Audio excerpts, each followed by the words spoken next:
ગીર સોમનાથમાં સોમનાથ ટ્રસ્ટ અને તીર્થ પુરોહિતો વચ્ચે ફરી વિવાદ. રાષ્ટ્રપતિના આગમન સમયે તીર્થ પુરોહિતોની અવગણનાનો આરોપ છે. અગાઉ સોમપુરા બ્રાહ્મણ સમાજના 11 તીર્થ પુરોહિતોને અપાયું હતું આમંત્રણ. કાર્યક્રમના આગલા દિવસે રાત્રે 11 વાગે જાણ કરી ના પાડી દેવાઈ. પાઠશાળાના અન્ય 40 જેટલા ભૂદેવોને મંદિરમાં પ્રવેશ અપાયો હતો. નારાજ તીર્થ પુરોહિતો ટ્રસ્ટના મેનેજર પાસે રજૂઆત કરવા પહોંચ્યા હતા. કલેક્ટર સાહેબે નિર્ણય લીધાનું મેનેજરે તીર્થ પુરોહિતને જણાવ્યું છે. કલેક્ટરને પૂછતા મંદિરમાં 40 ભૂદેવોની હાજરીથી અજાણ હોવાનો પણ દાવો કર્યો. જનરલ મેનેજરની ઓફિસમાં થયેલા વિવાદનો વિડીયો વાયરલ. વડોદરામાં તહેવાર નજીક આવતા જ્વેલરી શોરૂમમાં ચોરીના બનાવો વધ્યા છે. અલકાપુરી જેતલપુર રોડ પર આવેલા શોરૂમમાં ખરીદીના બહાને ચોરી. ગ્રાહક બનીને આવેલી 3 મહિલાએ 10 લાખની સોનાની બંગડીની ચોરી કરી.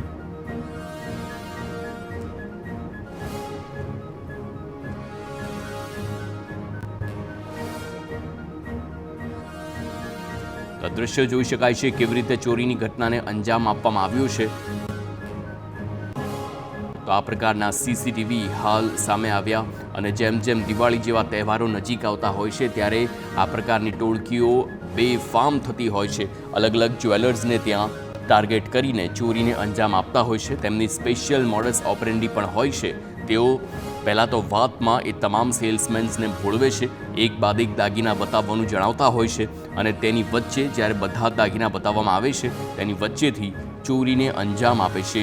પરંતુ તે લોકો ભૂલી જાય છે કે તેમની આખી આ કરતૂત છે તે સીસીટીવીમાં કેદ થતી હોય છે અને તેના આધારે જ તપાસ આગળ વધારવામાં આવે છે અને ક્યાંક ને ક્યાંક થોડા દિવસોમાં તો તે લોકો ઝડપાઈ જતા હોય છે. આ પ્રકારની ઘટના પહેલી વખતની નથી. આવી ઘટનાઓ અગાઉ પણ અનેક વખત બની ચૂકી હોય કે જ્યાં સેલ્સમેનને વાતોમાં ભૂલવી ચોરીને અંજામ આપવામાં આવે છે. સુરતમાં વીર નર્મદ દક્ષિણ ગુજરાત યુનિવર્સિટીના કેમ્પસમાં હોબાળો. કેમ્પસમાં આવેલા સમરસ બોયઝ હોસ્ટેલમાં હોબાળો. ભોજનની ગુણવત્તા અંગે 500 વિદ્યાર્થીઓએ મચાવ્યો હંગામો. હોસ્ટેલમાં હલકી ગુણવત્તાનું ભોજન અપાતું હોવાનો આરોપ.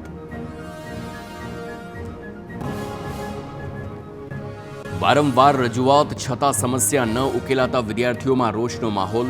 વિદ્યાર્થીઓએ નારેબાજી કરી નોંધાવ્યો છે વિરોધ. સમસ્યા ન ઉકેલાય તો ઉગ્ર આંદોલનની વિદ્યાર્થીઓની ચીમકી.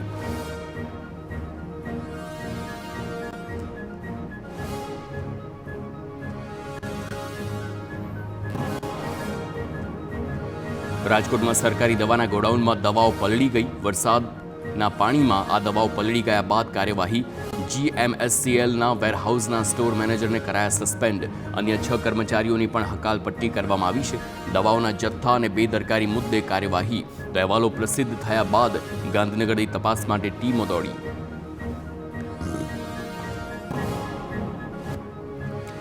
સુરેન્દ્રનગરમાં નર્મદા કેનાલની મુખ્ય પાઇપલાઇનનો વાલ તૂટ્યો. વાલ તૂટતા હજારો લીટર પાણીનો વેડફાટ. મૂળી તાલુકાના રામપરડા ગામની આ ઘટના. તો વેડફાયેલું પાણી આસપાસના ખેતરોમાં ફરી વળ્યું. ખેતરોમાં પાણી ભરાતા મગફળીના પાકને મોટું નુકસાન. સિઝનમાં 5 વખત વાલ તૂટ્યાનો સ્થાનિક આગેવાનોનો આક્ષેપ છે. ખેડૂતોના મોઢે આવેલો કોળિયો છીનવાયો. પોરબંદરના બરડા પંથકના ખેડૂતો પોલીસ મથકે પહોંચ્યા. મૂડવાડા ગામના ખેડૂતો અગ્રણીની ધરપકડ મામલે રોષ. 2 દિવસ પહેલા થઈ હતી PGVCL અને અગ્રણી વચ્ચે બોલાચાલી. વીજ ચેકિંગ દરમિયાન PGVCLના કર્મચારીઓ સાથે થઈ હતી માથાકૂટ. ફરજમાં રૂકાવટ મામલે ફરિયાદ થયા બાદ કરાઈ છે ધરપકડ. આણંદમાં આવતીકાલે વિરાટ હિન્દુ ધર્મસભાનું આયોજન. કાલે સાંજે 4 વાગે લાંબવેલ રોડ પરના મેદાનમાં યોજાશે ધર્મસભા. તેલંગાણાના ભાજપના ધારાસભ્ય અને પ્રખર હિન્દુ વક્તા ટી રાજાસિંહ રહેશે ઉપસ્થિત. ધર્મસભામાં 10,000 લોકો હાજર રહી શકે તે પ્રકારે કરાઈ વ્યવસ્થા. હિન્દુ ધર્મના વિવિધ સંપ્રદાયના 26 સાધુ સંતો રહેશે હાજર. અખિલ ભારતીય સંત સમિતિના રાષ્ટ્રીય અધ્યક્ષ અવિચલદાસજી મહારાજ રહેશે હાજર. અમદાવાદ જગન્નાથ મંદિરના દિલીપદાસજી મહારાજ પણ રહેશે ઉપસ્થિત. વડતાલ મંદિરના નૌતમ સ્વામી, દંડી આશ્રમના વિજયદાસ મહારાજ પણ હાજર રહેશે. આણંદમાં ટી રાજાસિંહની ધર્મસભાનો મુસ્લિમ અગ્રણીઓ દ્વારા વિરોધ. મુસ્લિમ આગેવાનોએ ધર્મસભા અંગે કલેક્ટરને પાઠવ્યું છે આવેદન. તો તાજુ શરિયા એજ્યુકેશનલ એન્ડ ચેરિટેબલ ટ્રસ્ટના પ્રમુખ સૈયદ શાહનવાઝનું નિવેદન. ટી રાજાસિંહ મુસ્લિમ વિરોધી એજન્ડા લઈને ચાલે છે. ટી રાજાસિંહ આણંદમાં પણ તેમના નિવેદનો થકી સાંપ્રદાયિક સૌહાર્દ બગાડશે. બોલિવૂડ અભિનેતા અક્ષય કુમારે વડનગરની મુલાકાત લીધી. અક્ષય કુમારે હાટકેશ્વર મંદિરમાં પહોંચ્યા હતા. ત્યાં ભવ્ય સ્વાગત તેમનું કરવામાં આવ્યું. મંદિરમાં શિવલિંગના દર્શન કર્યા બાદ આર્કિયોલોજીકલ મ્યુઝિયમ અને પ્રેરણા સ્કૂલની પણ મુલાકાત લીધી હતી. પ્રથમવાર ઐતિહાસિક વડનગરની મુલાકાત લઈ અક્ષય કુમારે ખુશી વ્યક્ત કરી હતી. જૂનાગઢમાં રાષ્ટ્રપતિએ સિંહ દર્શન બાદ સ્થાનિકો સાથે સંવાદ કર્યો. આદિવાસી મહિલાઓએ રાષ્ટ્રપતિ સમક્ષ રજૂઆત કરી છે. રેશન કાર્ડમાં માત્ર 2 કિલો અનાજ મળતું હોવાની પણ ફરિયાદ, જાતિના પ્રમાણપત્રો મેળવવામાં મુશ્કેલી પડતી હોવાની પણ રજૂઆત. રાષ્ટ્રપતિએ સમસ્યા સાંભળીને વન પ્રધાન અને કલેક્ટરને તાકીદ કરી. મહેસાણામાં દૂધસાગર ડેરીના નવા પાવડર પ્લાન્ટનું ઉદ્ઘાટન પીએમ મોદીએ વર્ચ્યુઅલી ઉદ્ઘાટન કર્યું છે. અંદાજે 500 કરોડ રૂપિયાના બન્યા છે 2 પ્રોજેક્ટ. રોજના 120 મેટ્રિક ટન કેપેસિટીના પાવડર પ્લાન્ટને ખુલ્લો મૂકવામાં આવ્યો. 3.5 લાખ કેપેસિટીવાળા ટેટ્રા પેક પ્લાન્ટનું પણ ઉદ્ઘાટન. બનાસ ડેરીની ચૂંટણીમાં ચેરમેન શંકર ચૌધરીનો દબદબો. દાંતા બેઠક પર ભાજપના મેન્ડેટ પરના ઉમેદવારનો વિજય. ઉમેદવાર અમરતજી પરમારનો 55 મતથી વિજય. અમરતજી પરમારે પશુપાલકો અને પક્ષનો માન્યો આભાર. અમરતજી પરમારને 55 મત અને દિલીપસિંહ બારડને મળ્યા 30 મત. સમર્થકોએ હાર પહેરાવી અમરતજી પરમારનું કર્યું સન્માન.